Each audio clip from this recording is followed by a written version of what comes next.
Everyone, thank you so much for attending the April 20th edition of our Western Mass Historical Commission Coalition workshop series. We're very happy to have you here. We have some great presentations to share with you today. And I would like to just start off by reminding everybody that we are recording. We'll share a link to this recording online at a later date for anybody who missed. And we also hope to be able to share slides for those who would like to look through at their own pace the information that's shared today. This series is a partnership of a number of agencies and organizations, and we have, I think, all of our committee members present here this morning. I'm going to ask that they introduce themselves very briefly before we get rolling.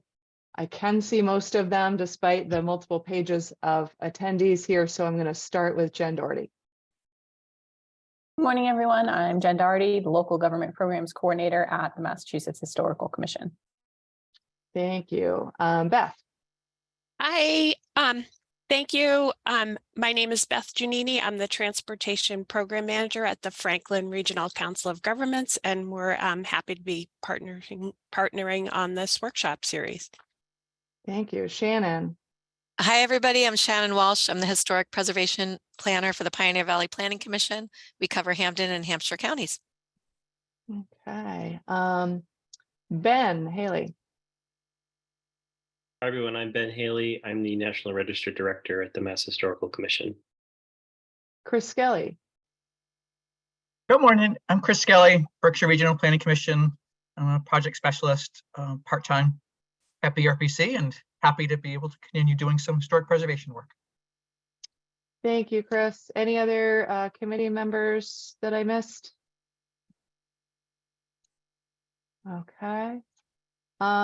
If not, I'll introduce myself. I forgot to do that. I'm Laura Brennan. I am also at BRPC. I'm the Economic Development Program Manager, and I assist with historic preservation questions, but really, thankfully now, lean on Chris Skelly to provide the real expertise in that regard. So we're going to get rolling with our presentations. The first one will be from Robin Fordham, and Robin's presentation is titled Local Historical and Historic District Commissions in Berkshire County, Issues and Opportunities. I will hand it off to Robin, and I'm going to keep watching the waiting room. Okay, I'm on. Okay, hi there. Hi, it's Sandra Preston from the Okay, so Chris and I did a little rehearsing on sharing my screen here. Just trying to figure out if I can do that. Of course, if you'll give me a moment.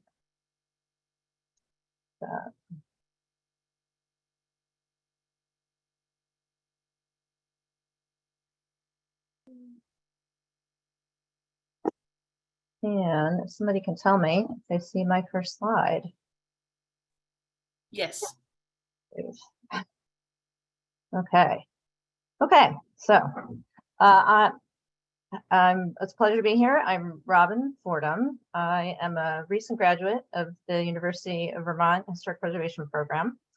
Currently working as a planner with Shannon Walsh and in community development at the Pioneer Valley Planning Commission.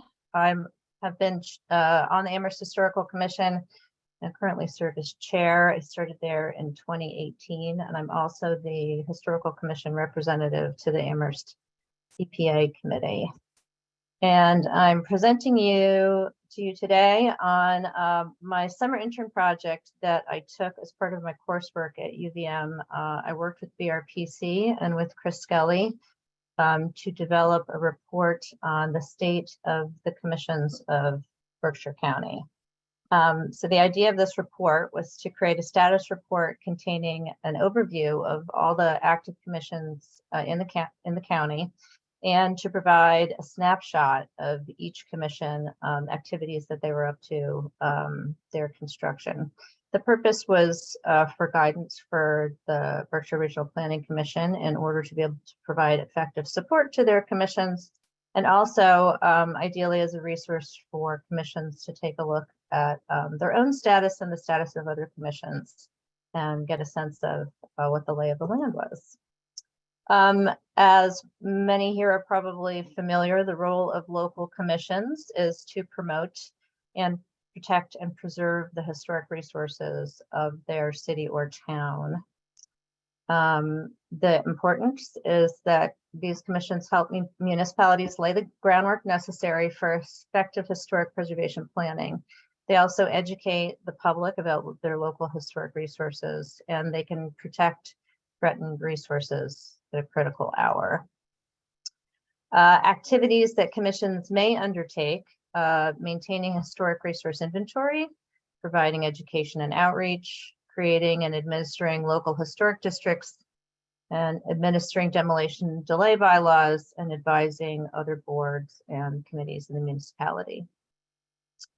The benefits of local commission, obviously preservation is one and the main objective, but also directly or indirectly affects tourism, property values, sustainability, and promotes pride of place.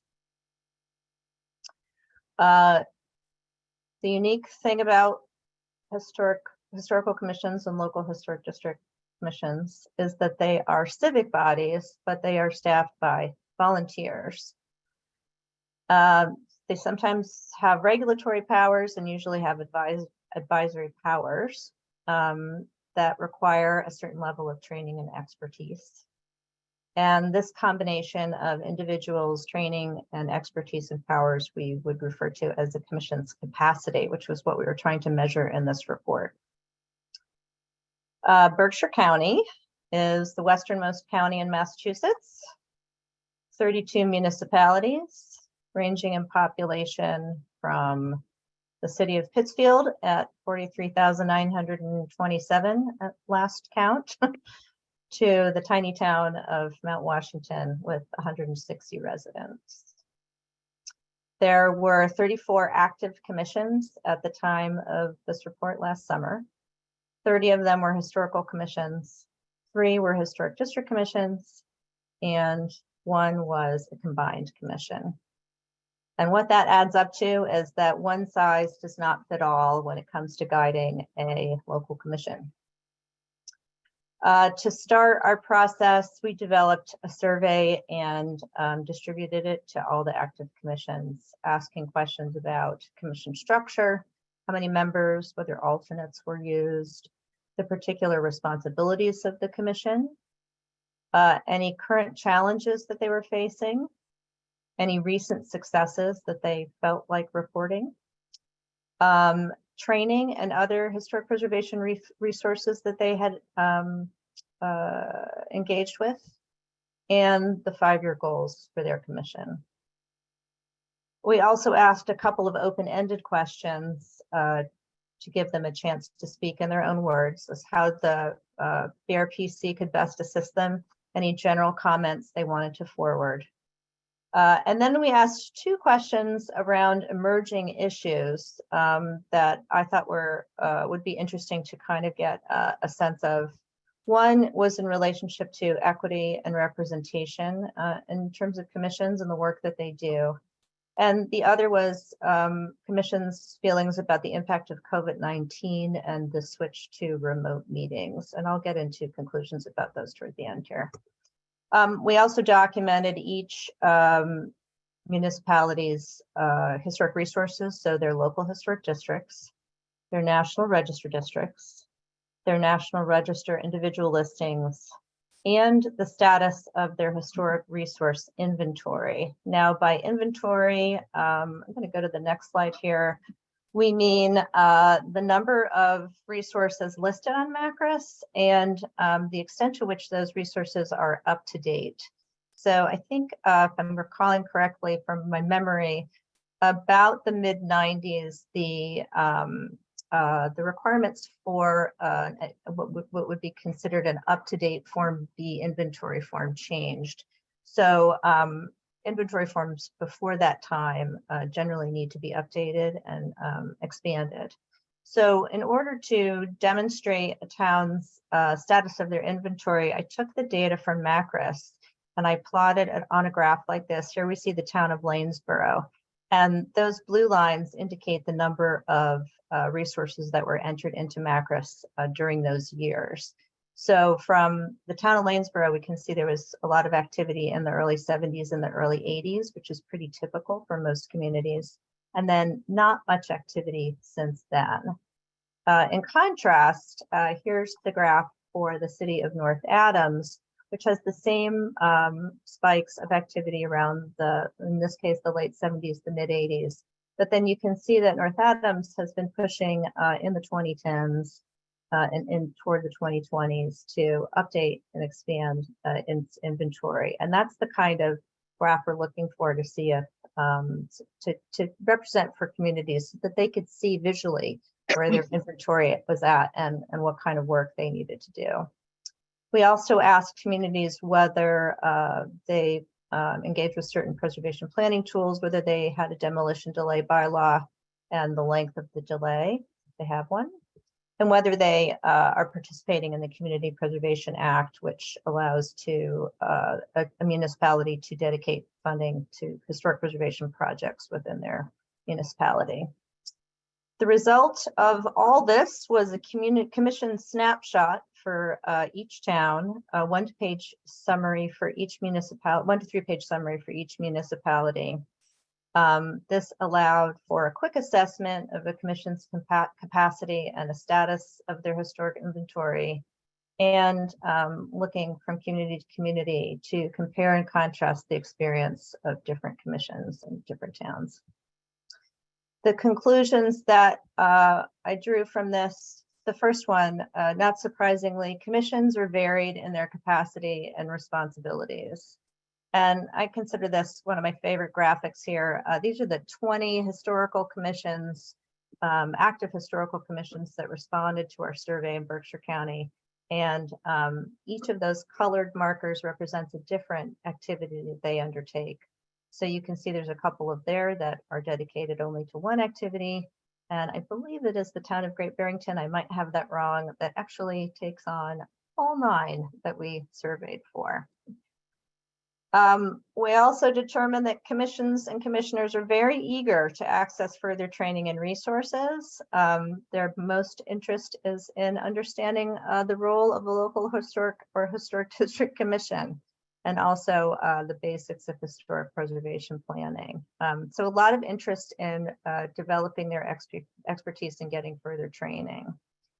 At the same time, we determined that commissions might be unaware of resources that are available to them. So Macris was pretty much on everybody's radar, but surprisingly, the MHC workshops, not a lot of people were aware of. And the Western Mass Historical Commission Coalition meetings, not a lot of awareness there. So, and the final, one of the final conclusions in that regard is that commissions were really eager for and would benefit from streamlined directed communication towards them. In the open comments, there was a lot of requesting for them to be contacted directly about resources available to them.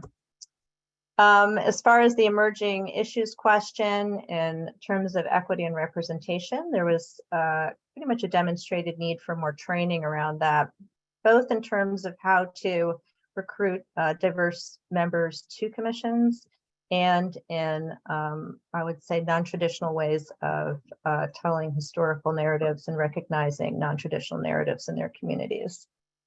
In terms of remote meeting, ensuring access was definitely an aspect that came up.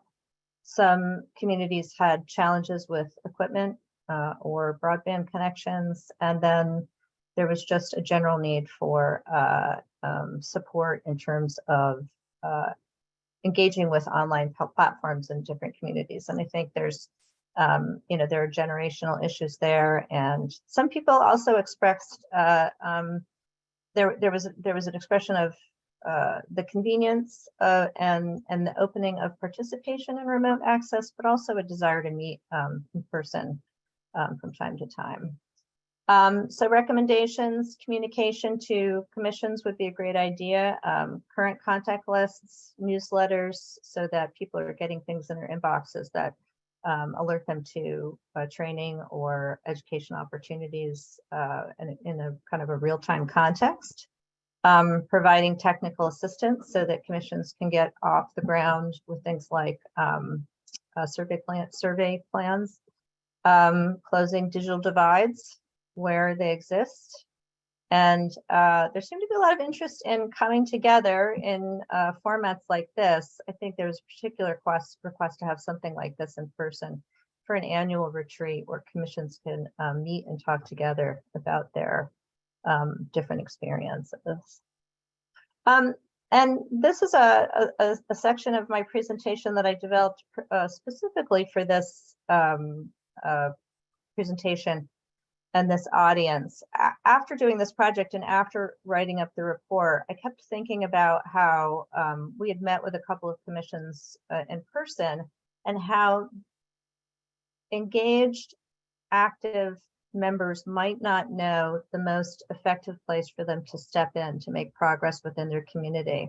So for 6 months or so, I've been thinking over in my head the concept of a preservation pyramid to help guide commissions to find where they locate themselves on the pyramid. And so the 4 Ps begin with promotion. So promoting their own community's historic resources. That could include things like walking tours, lectures, historic celebrations. These were things that commissions brought forth to us. And certainly they embody, I think, the passion and enthusiasm of commission members all over the county.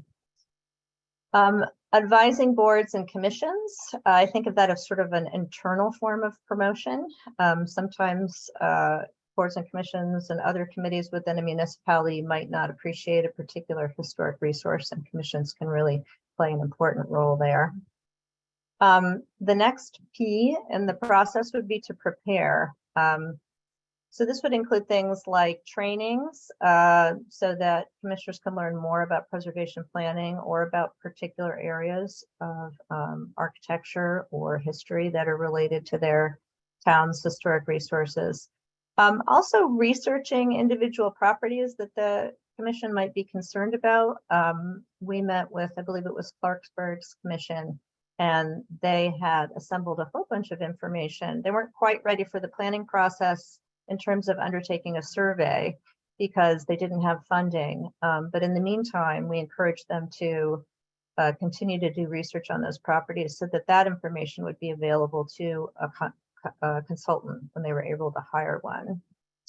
And then a survey plan is a tool that can be used for a municipality that's not ready to undergo a survey, but helps them prioritize which resources to focus on. The next step would be planning.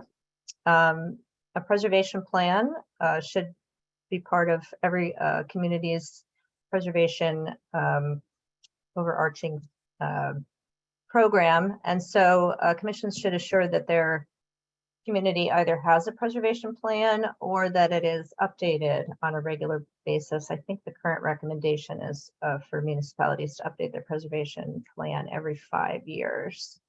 Planning can also include a local historic district study to see if a local historic district is an appropriate action for their town. Moving up, undertaking a historic resource survey, sorry about that, and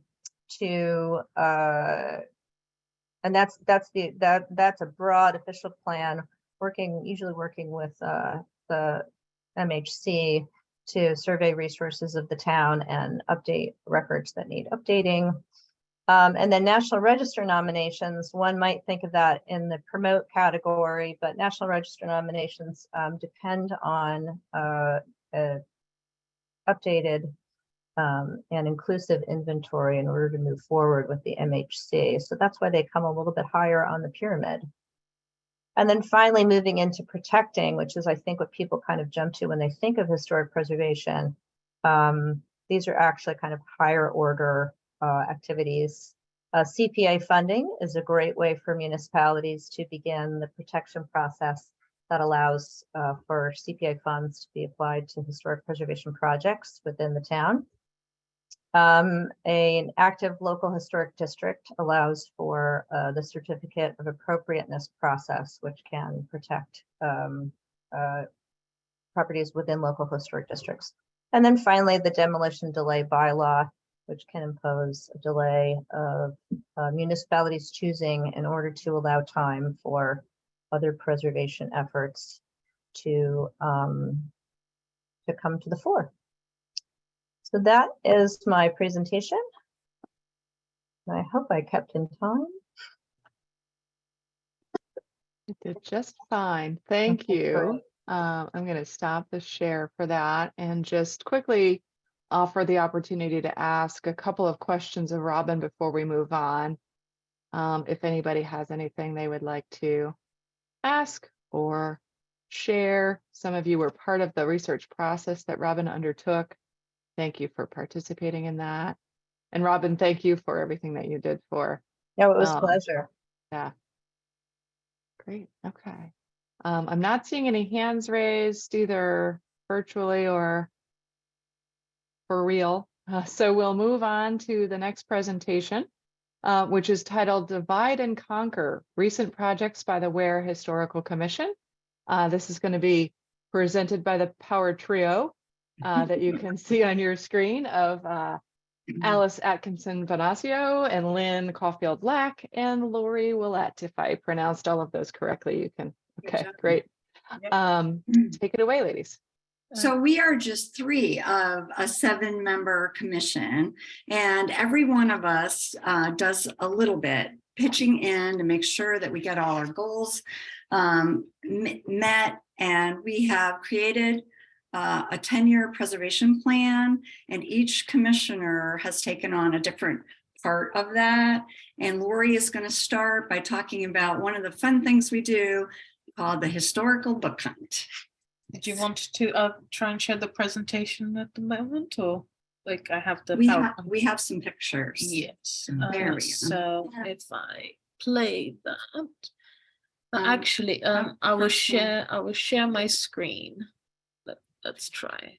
Okay, if I share the screen, desktop, PowerPoint. Let's try that. Where's our Okay, title can we page go to though? the first one? Can you see my PowerPoint? Let's try that. So Okay, where's there's the title page though? The first one? There Oh, we go. there's, There we go. okay. There we go. Excellent. Us. Good. Adventures with our commission. This is a picture of our commission.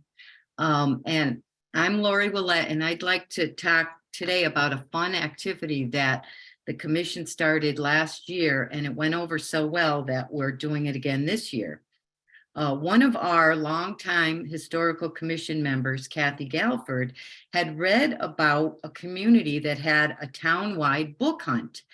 And we researched it, and it looked like it was libraries that came up with this idea where people would go around the town and find books and get to keep them. Well, she was thinking maybe we could do it in a historic vein, where we would introduce and educate the residents of the town through buying books by local authors, of local sites, and hiding them in historic areas around the town. And people would be able to find them on a certain day and get to keep them. So this is what we came up with. We purchased about 30 books of historical significance to our town, our area, and our state. Some were donated. Yes, some were donated by local authors, and we included books for both children and adults. We then put them in Ziploc bags. We included a bookmark with the information. Can I show? Yeah. Can I show the bookmark? We just made a little bookmark that we laminated, and we put it in with the books. And it said, "Congratulations, you've discovered a book hidden for you by the Ware Historical Commission." Yeah, so you can put it if you put it in Yeah. a bag. And we asked people to take a picture. If they found the book, take a picture with the book. And at the site, they find the book and they would send it to our webpage. Now you're going to see some pictures of people who found books and took their pictures and put them on the webpage. We hid them in places, in plain sight.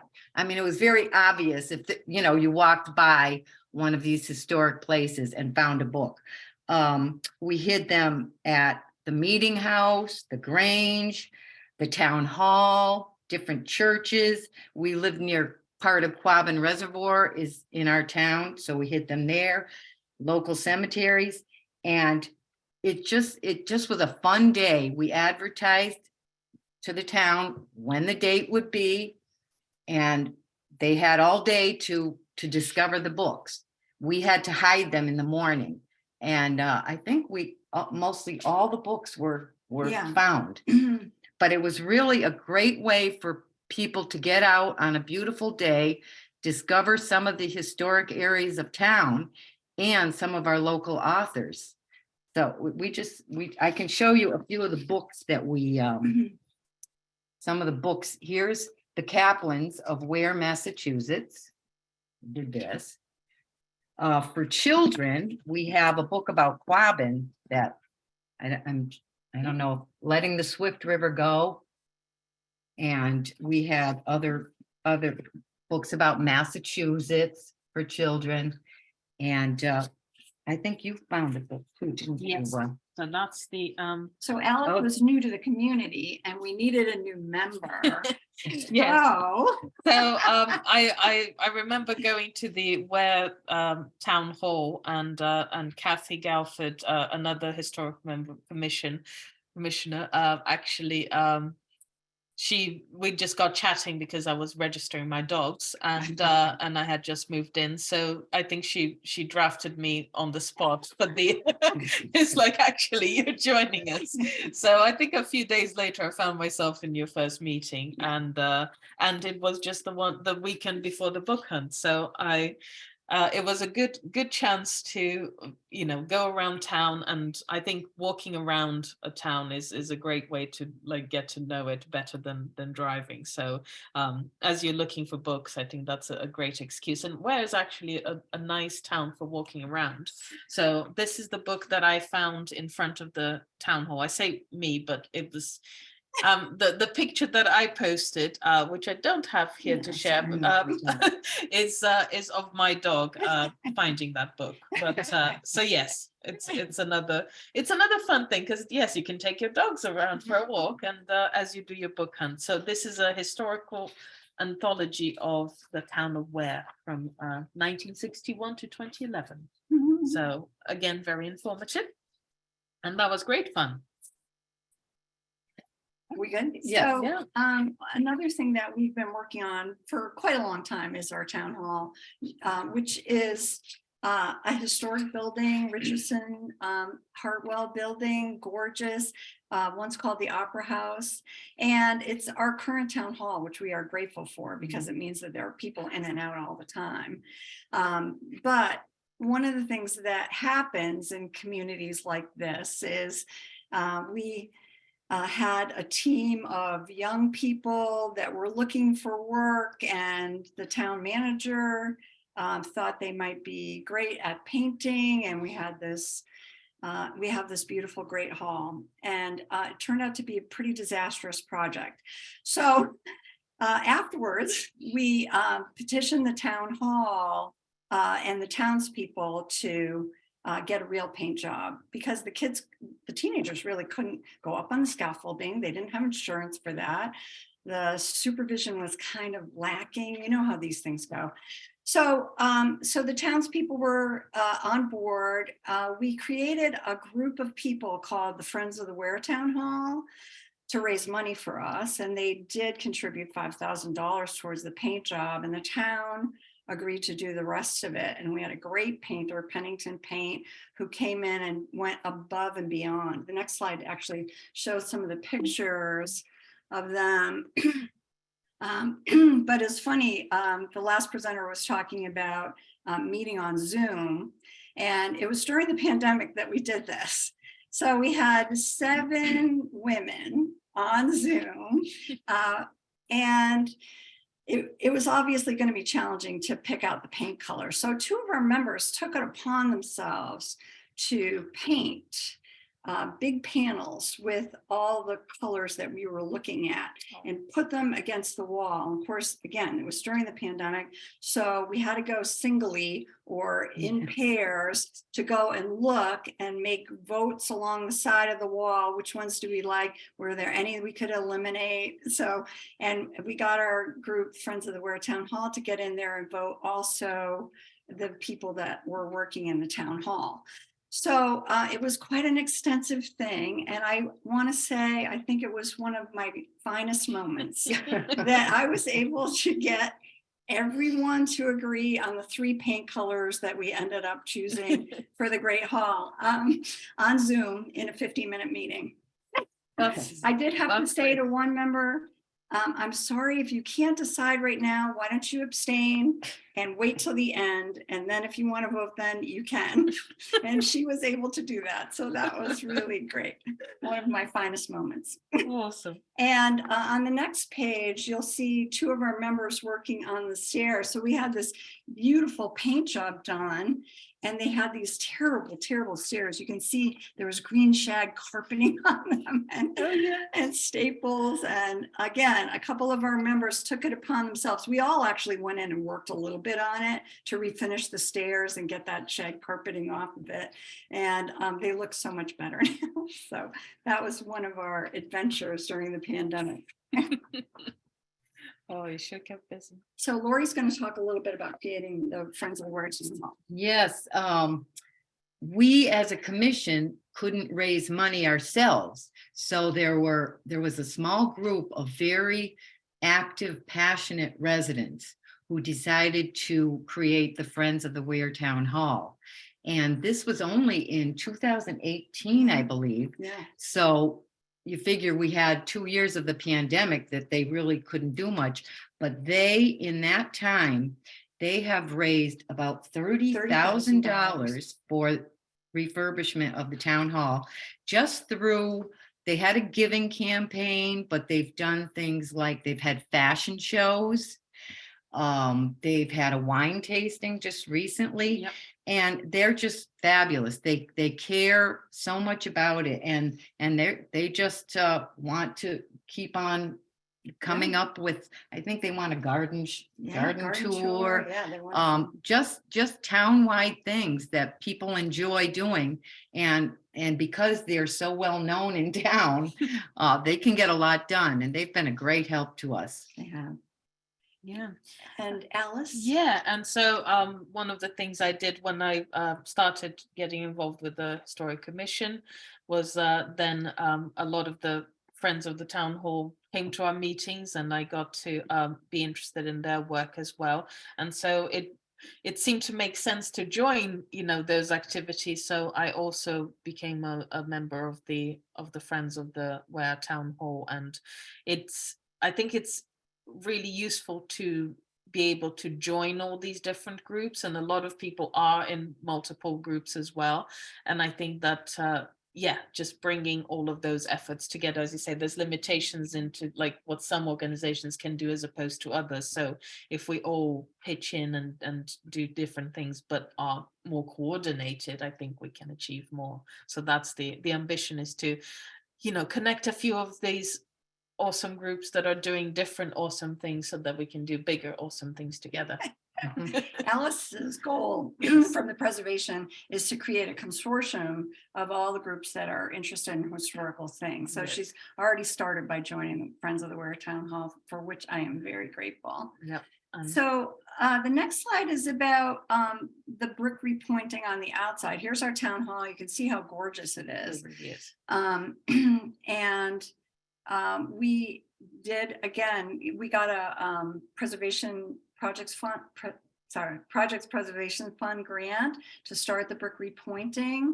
So that's already begun. We have a little bit more to do. So we wrote a second grant, and the commission is helpful in gathering all these letters of support. That's pretty much what We do we're lucky enough to have a grant writer in town now, which is new.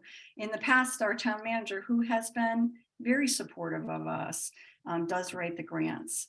So we've been lucky in that. And we have a group that is working on that big tower, the church, the clock tower.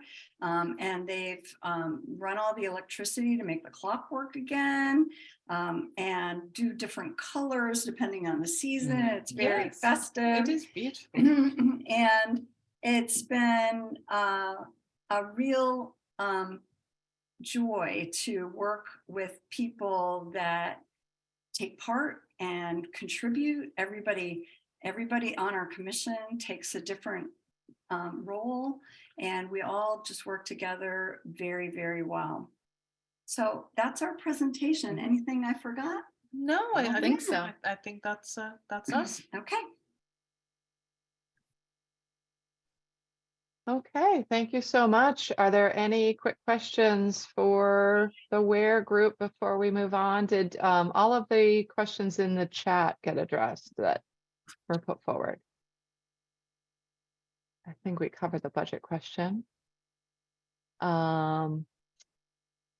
Okay, well, thank you very much. Welcome. Thank you. All right. The next, I've lost track of my whole list here. So the next presentation is from Donna Wiley, and I have not seen Donna's name in the list of attendees. So Donna, if you are here, could you unmute and speak up? I am here. Oh, great. Thank you, Donna. Thank you. I didn't catch on when I had you move in from the waiting room. So Donna's presentation is on behalf of the Whately Historical Commission, and it is called Planning for Reuse, the Whately Center School. I will hand it off to Donna.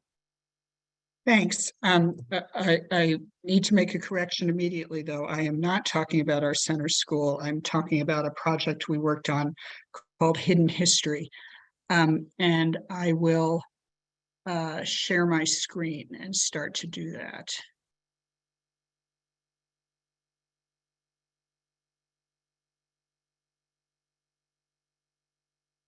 Okay, can everyone see the starting slide?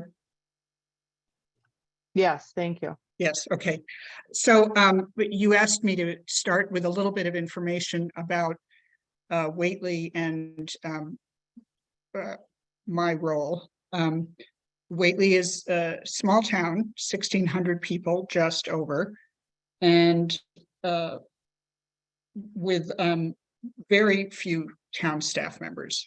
I just heard 28 staff members, including the people who plow the roads and that sort of thing. So we, like many of the other commissions represented in this group, work without any dedicated staff support. I've been on the commission since 2012. I'm an art historian by training, and I also sit on the town's CPA committee. Started that a few years later, and I've chaired our commission since 2017, I think. So a couple of words about what we've been doing, and then about Hidden History. When I joined the Historical Commission, we were consumed with an effort to save our town hall, which had fallen into terrible disrepair, and that save it in the sense of defend it against those who were interested in demolishing it. And we did that.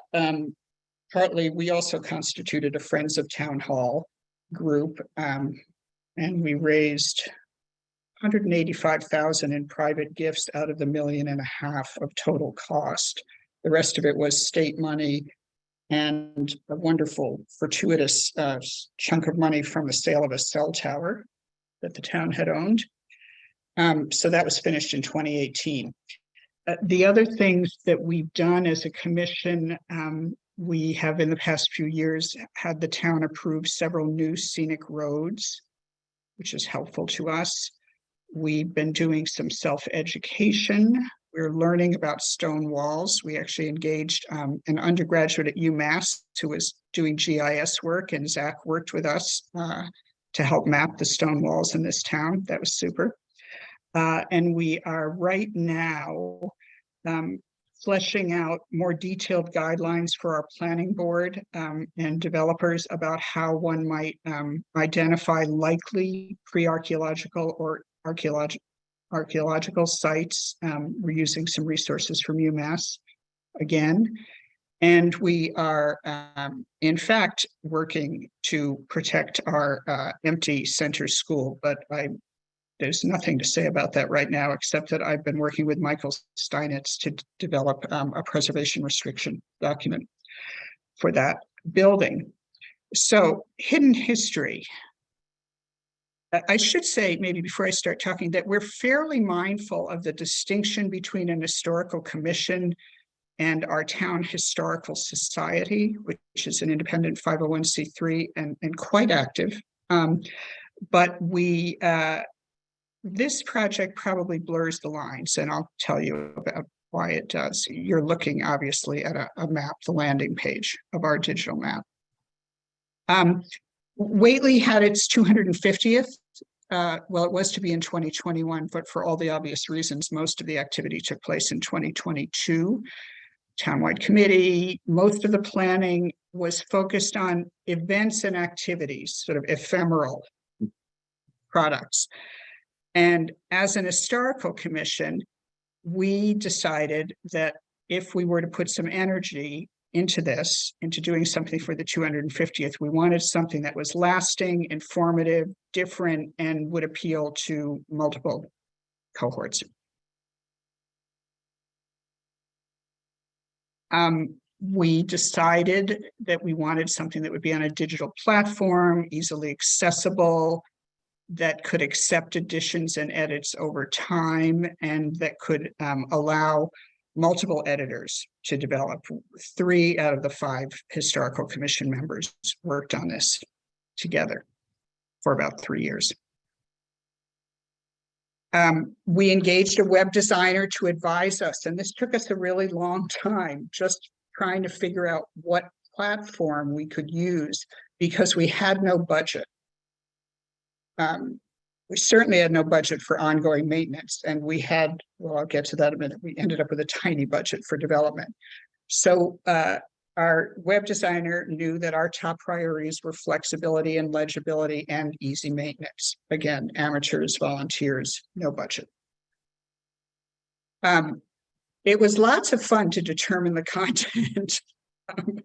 And it took us a while to realize, the last point on this page, that we were collecting so much more information than we would use, and we just couldn't worry about that. We had to stash things. So what did we use? We swarmed the collections of the Whately Historical Society, great resources. We used several online newspaper clipping services. Obviously, we divided these tasks up. We went through many, many, many historic town reports, looked at the town archives, and we did a fair amount of oral history. Sorry, going backwards. I think I probably already said this. We wanted something that was dynamic, unexpected, and entertaining. But then as we really started honing down about what we would put on the map, it's a map, we realized any content we put on had to be linkable to a specific location. And that helped to narrow the material. We had to have primary sources available, either written or visual, some sort. We decided that we weren't going to post material that was easily available. For example, a map of all the school sites, a map of all the post office sites. We started with that sort of thing and moved past it. And we decided, and this is actually quite serious, that we weren't going to put anything on that had negative content, because this town, like many of our towns, has 11 and 12 generation families. And we learned some interesting things through the newspaper research, but we decided not to use that kind of stuff. Somewhere along the line, fairly late in the game, the town's 250th committee, which had a budget, gave us $1,000.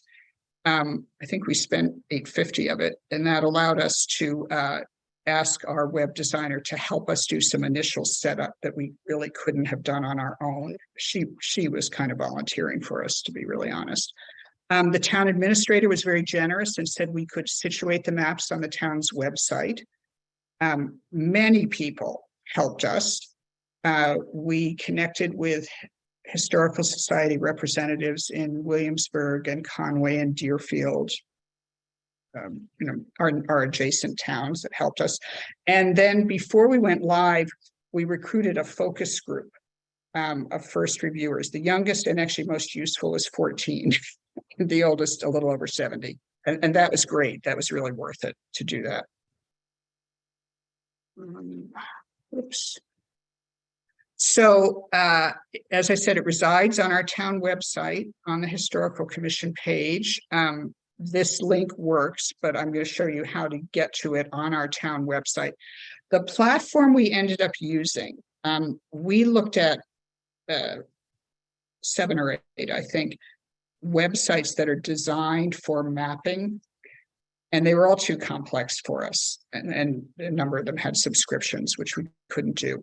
But our web designer advised us to use something called Google My Maps. We did not use Google Maps because it is full of commercial pins and you can't get those off, your local laundromat and so on and so forth. We didn't want to be cluttered up with that.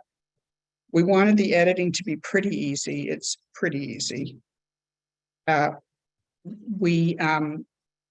Google My Maps is organized by what they call layers, and I'll show you those in a second. We are it says linked, sorry, that's my mistake, limited to 10 layers, and we've used 7 thus far. The downside, I guess what we're giving up because of not paying, is that there's some limited flexibility in the landing page and the navigation, and it's actually much easier to use on a laptop or computer than the tablet or phone. We are hopeful that that will change. So I'm going to now I want to get out of this and take you to the website. Whoops, that didn't do it. I'm sorry.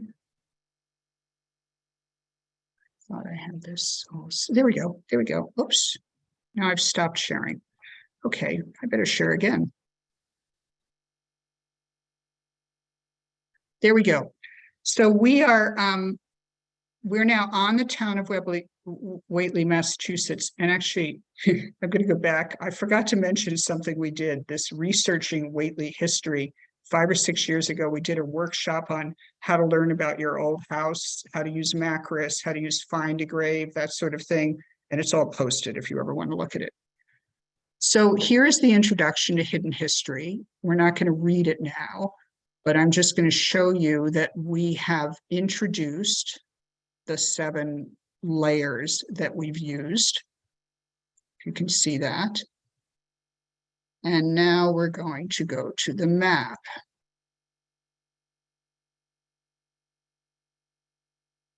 Okay, which is taking a moment to load. So here we go. So one of the other things we gave up is that we were simply unable to limit the map to the town of Whately's borders, but I am scrolling, as I hope you can see, to make it bigger. I'm just going to show you a couple things. I'm going to unclick a couple of the layers.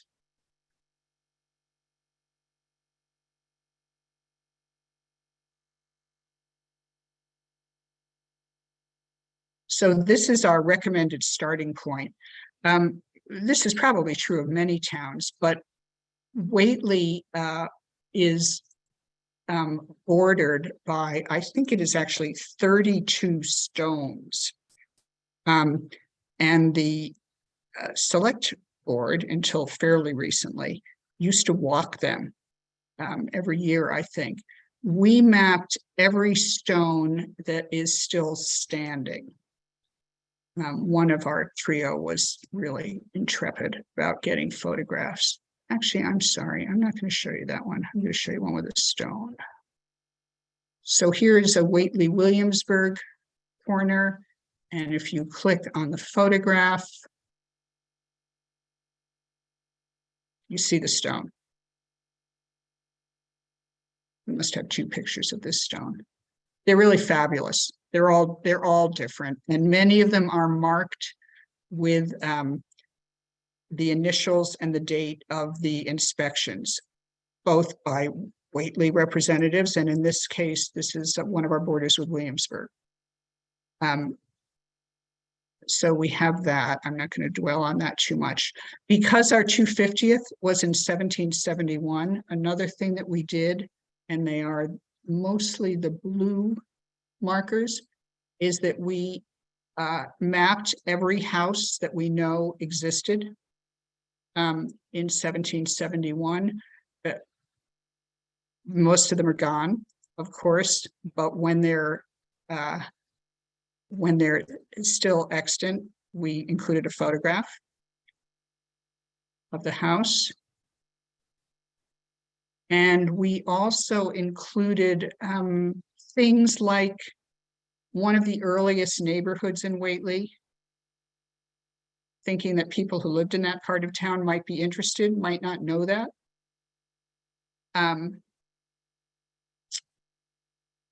And maybe we've got Whately at Work, Whately at Play. Those are fairly evident. I encourage you to do that on your own. We did put one category in about the 20th century, the first telephones, first electricity, went all the way up to the first solar panels. People have enjoyed that. The slot machines is very entertaining. And then maybe I'll just show you and then I'll let it go. There is so much news around the turn of the 20th century about ridiculous things that happened that we found great material about things that happened to people. Mad Bull in Town Center. I don't know how many of you know what a bung is, but flying bung injures Fred Bardwell is very amusing. So we wanted things that would make people laugh. And again, we thought some of the audience will be people who are looking at their own neighborhood. So you can click all of the layers if you want and zoom out and go through those. You can do it kind of logically or at random. And we have been adding some things. We launched this in June of 2022. And we've made some changes and some additions, but I think that's probably enough time. So why don't I stop and ask if there are questions?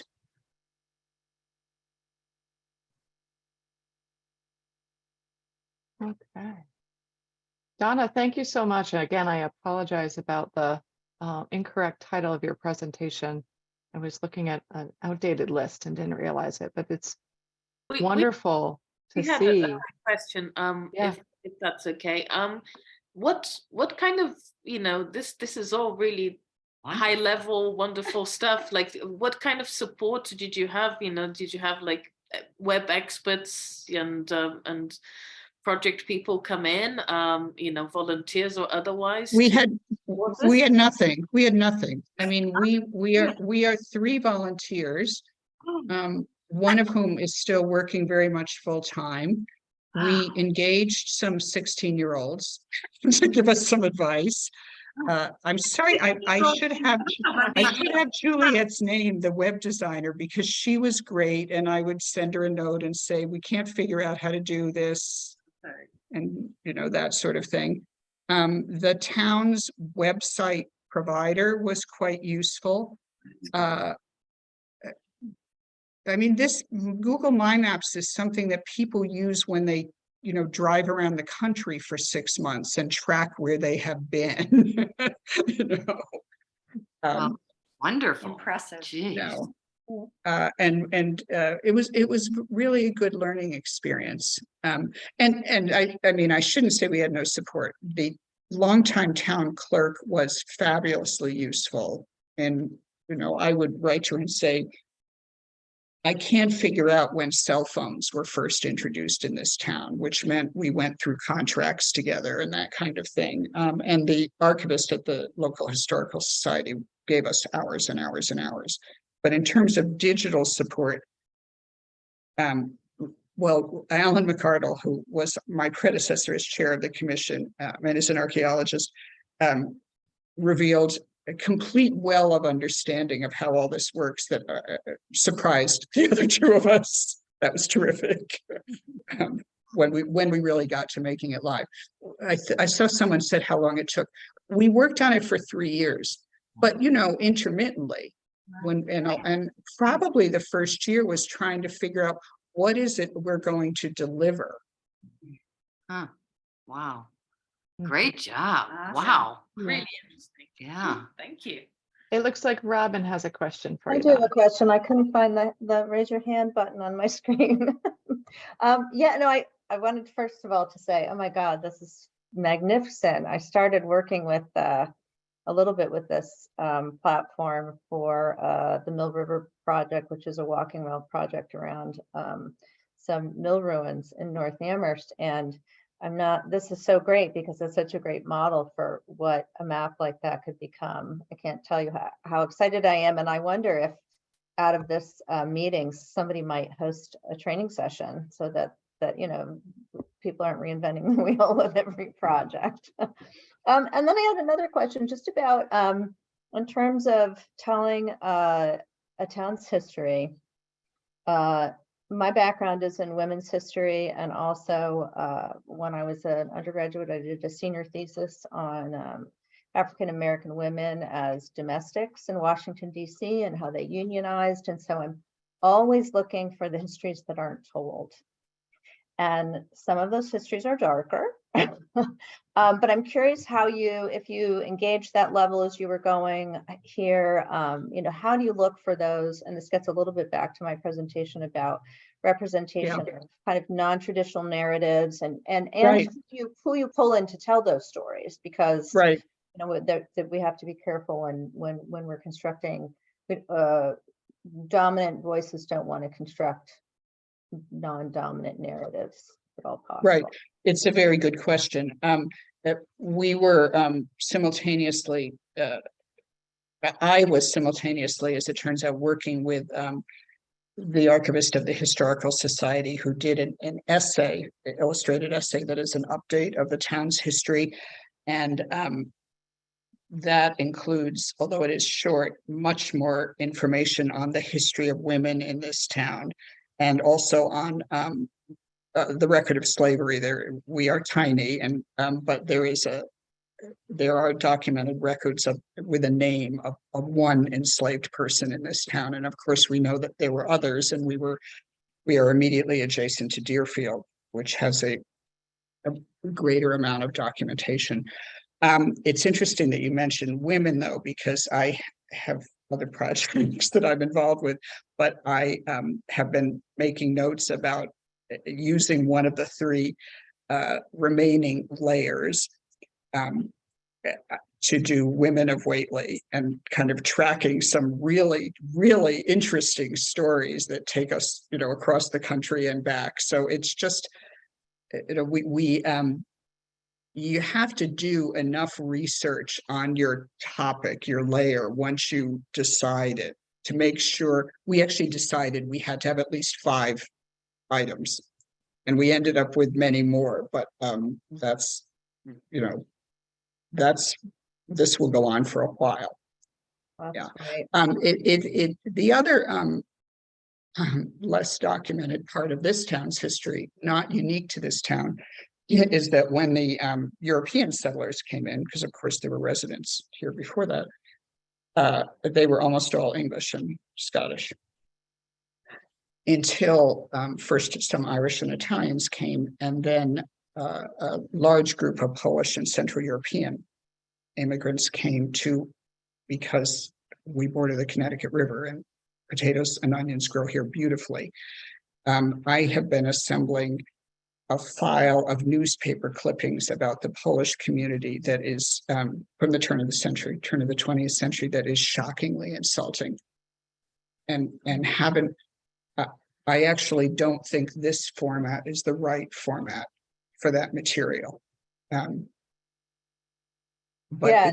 it's part of being interested in history. You just start a lot of folders, whether they're digital or paper, and thinking about ideas, right? Yeah, I was working on a project with Polish immigrants as well, and reading something from a different town that I was working in, and really these discussions around, in this time period, if you're a social historian of American history, you know that this time period, people were divided into good immigrants and not good immigrants, and Right. it's curious how you do tell those in a public platform that acknowledges that reality, which is it's such an important part of understanding how things have moved along without just going too dark, I guess. And it's not just town documents. Most of the newspaper clippings we've pulled are from the Springfield Republican, which must have covered a huge swath of geography at that point. And I would classify them as stone cold racist. Again and again and again and again. It's yeah. We talked about that, to answer your question more simply, and decided as a first pass, we weren't prepared to do that thoughtfully through this medium.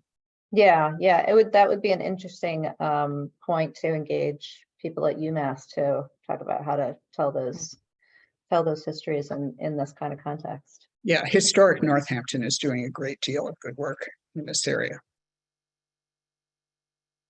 Well, thank you again, Donna. That was Welcome. wonderful. I'm really excited to see the distinction between this platform and Google Maps, because of being able to strip away all that commercial information just makes it so much more readable and I think focused. So I will be turning back to some projects that I've done and making that correction. So thank you so much, Donna. If anybody has further questions for Donna, please feel free to put those in the chat.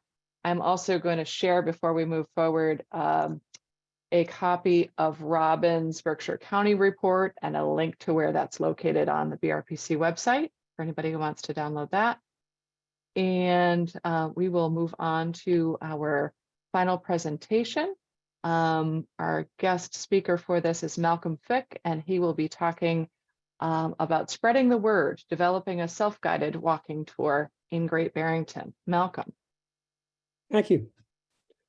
Let me share my screen and I will get things started. If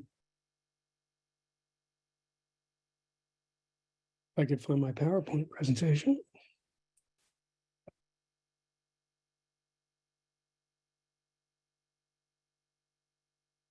Sorry for the delay.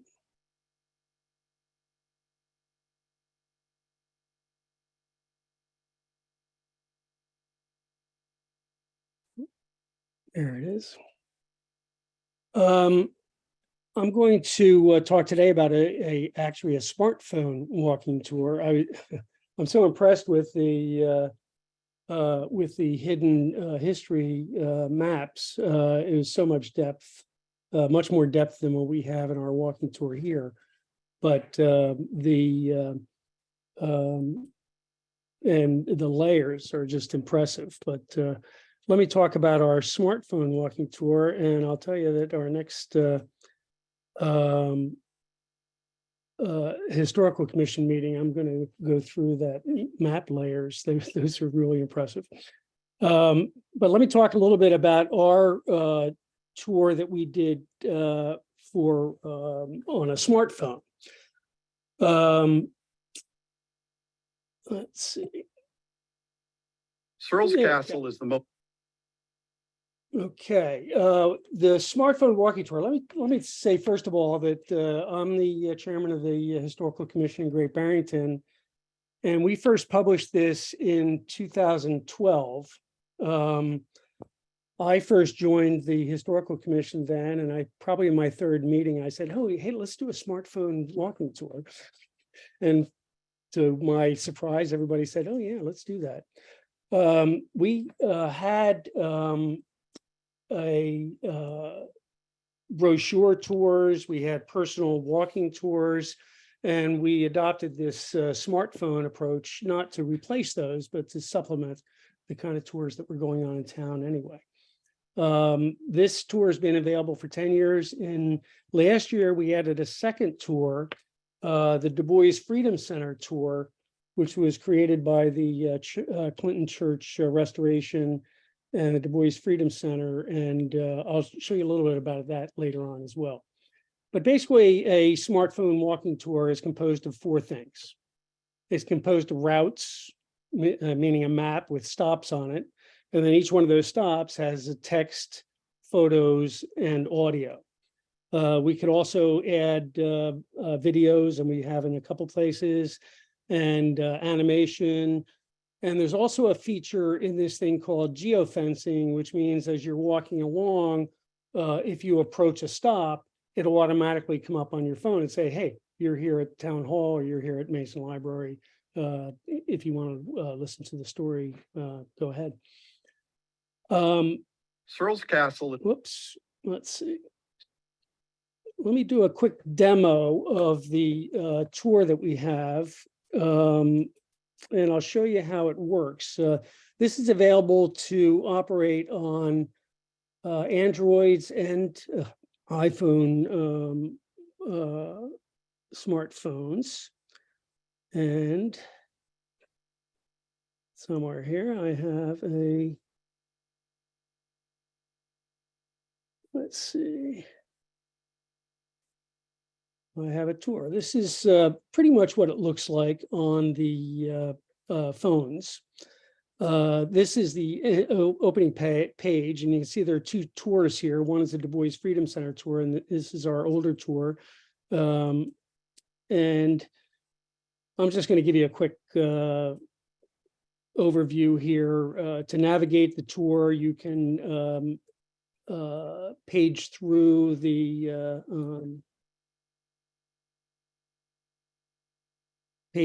stops, go from stop to stop. You can bring up a contents, which then you can then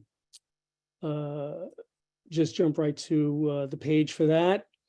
You can also look on a map, and it'll show you where all the stops are, and then you can negotiate using the map if you like to do that, and then bring up the details for a particular stop. We used a tool here. Well, let me before I do that, let me go back to look at the map here. You'll see this one tour. We were talking about equity. This is the map for the historical tour. If I close this and go back to the Du Bois Freedom Center tour,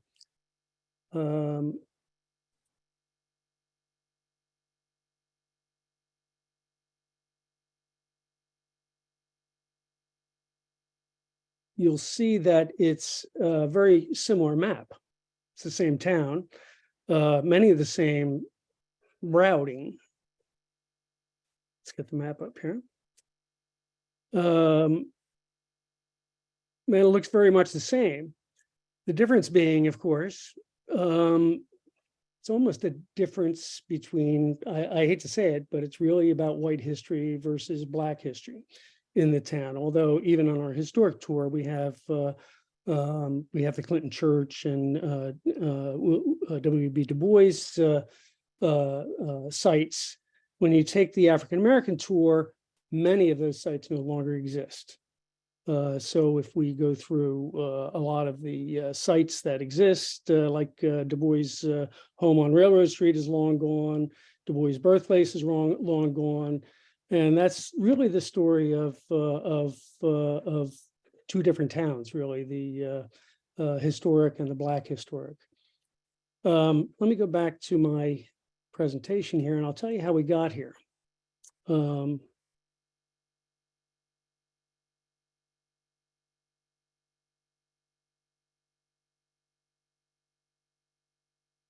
This began, as I said, with existing brochures and in-person tours. Our goals were, of course, educational. We wanted to increase awareness of the historical assets in the town within the town and also encourage historically minded visitors.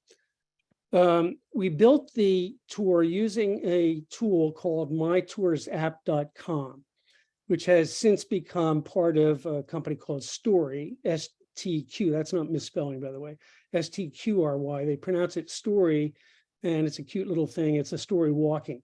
That's what the Q means.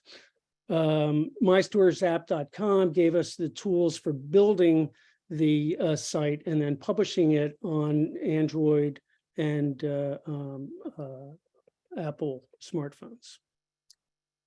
The project, and I have to say this was a project very similar to the Whately project. It didn't take us 3 years because we started with a walking tour that we had on a brochure, and that's what we started with. Well, we revised it somewhat, but we had to create stops and routes, and then we had to create the content, create the tour on the tool, and then ongoing maintenance. And the maintenance is important because the town doesn't stop developing. You know, when we started the tour, there was a Methodist church. Now it's called the Flying Church. Those of you who have driven through Great Barrington will notice the Methodist church has turned into a business and a entertainment venue. And we've had to continue the maintenance as we go along, as it was under construction and now it's completed. The financials for the project, there was a cost for the tool. The total out-of-pocket expense was was a little under $5,000. And we were fortunate enough to obtain a grant from the Houstonic Heritage, which is part of the NPS, the Upper Houstonic Valley National Heritage Area, for the cash outlay, and they required a matching grant but they accepted in-kind labor, which is a good thing for a volunteer organization. We estimated, and we kept track of our hours, we probably spent over 400 hours developing this project. And that's something to consider, because developing a tour like this, as Donna pointed out for Whately, 3 years of work there for those layers. This was a very similar labor of love for the Historical Commission members. We approached the project, the historical project, 12 years ago as kind of a technical development project. And we did that because that's my background. I have an IT background as well as an historical background. The Du Bois project, they approached it with a slightly different concept of a publication. So there was a publisher, not a project manager on this project. There were editors, there were content creators. It was a very collaborative project that involved people from all over the country.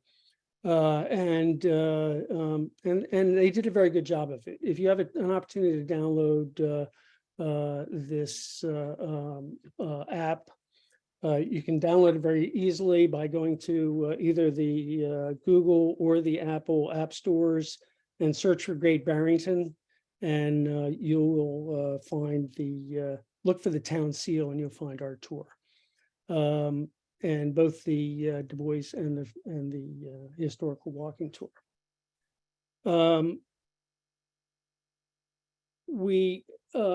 The tool we're using obviously has the capability of having multiple tours. Just two of the tours that we've looked at, one of them is based on a walking tour, 3.5 mile walking loop of Great Barrington that we probably began this 10 years ago. And it's been pretty much stillborn since then because there's no one available to develop the text, the photos, and the audio for each of the stops on the thing. So perhaps just a walking tour with no detail is probably not a great thing for this tour, for this tool. We're beginning to work now with the cultural district in Great Barrington and some help from BRPC. And we're looking at developing a cultural district tour, which will be a collaboration between the cultural district or historical commission and the Regional Planning Commission. Hopefully this will be, we had a discussion to try to get this done for this year, but that's probably not gonna happen. But it is something I've had on my mind for some time in helping to promote tourism in the town and using this tool for that. That is a nutshell of what our smartphone walking tour is. I'm happy to answer any questions or show the creation screen if anybody'd like to see that. Any questions?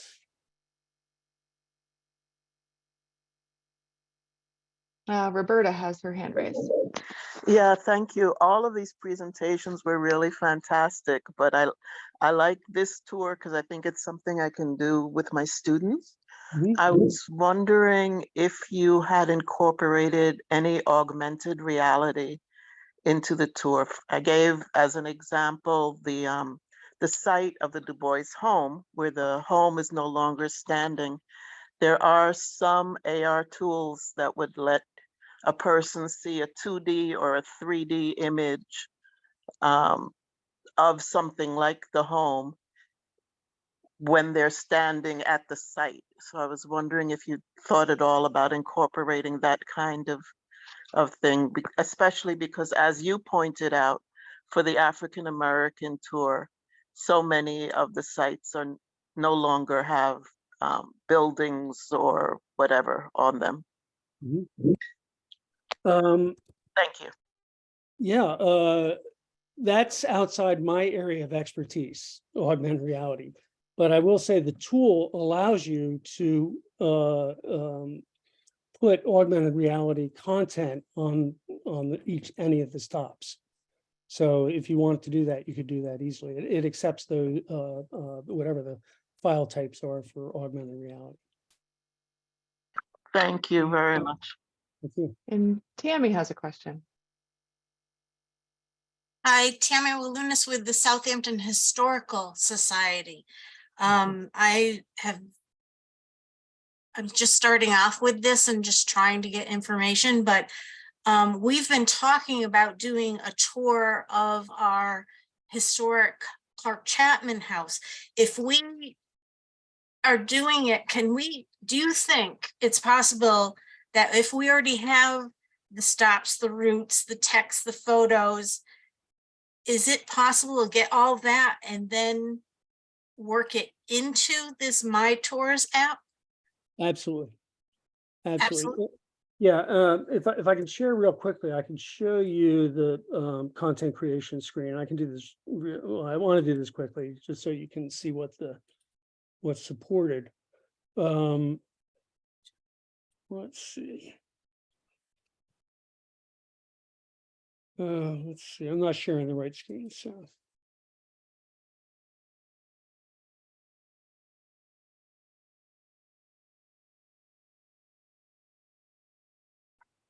Can you see the screen that says collections and tours on it?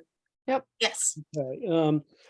This is the screen for creating the content. So basically, for any of these tours, we have the stops, and for any of the stops, we can add content, and the content can be photos, media, or text.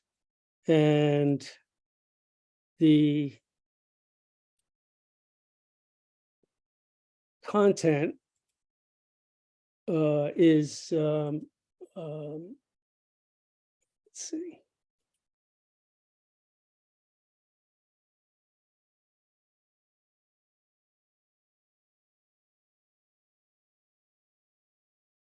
Okay, the content may be any of the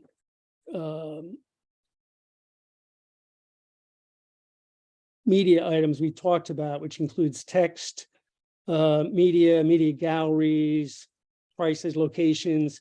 So if you're doing a tour inside a building or a museum, you can have stops at each of the stops that you have, And also the geofencing capability on the app allows you to have the images and the stop just pop right up as soon as somebody approaches the item. It's pretty flexible. This is great. Thank you so much. I appreciate your advice. And Donna has a question. Yeah, that was great, really interesting. And it reminds me that something I should have said about our own little project. This is one of the softwares we looked at that we couldn't afford, by the way. But we started out with a walking tour, and then I don't know, probably few of you have ever been in Whately, but there are no there are now a couple 100 feet of sidewalk in Whately. Our town does not lend itself to a walking tour the way your beautiful town does. So maybe that's a piece of shared advice from the two of us. Think about what you've got and what create a walking tour. Right? Yeah. That is a good point. Malcolm, thank you so much. I know BRPC staff and the Cultural District are really looking forward to at least launching that collaboration in 2023, if not completing it. Any other questions for Malcolm or other presenters before we wrap up?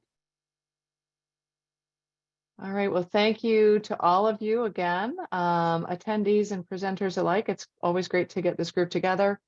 Our planning committee will regroup soon to decide on a date and a topic for the next session. If people have ideas, please feel free to email any of us, whomever you have the closest contact with. We're always looking for topics that are relevant and urgent for you, for us to cover. And I think we're all set for today, unless any of my fellow planners have an announcement to make before we close out. Roberta, you have a comment? Yeah, I just wanted to say quickly that for some of these things, the National Park Service may be a source of grants. Yes. Okay, thank you very much. All right, we'll see everyone again soon. Thank you.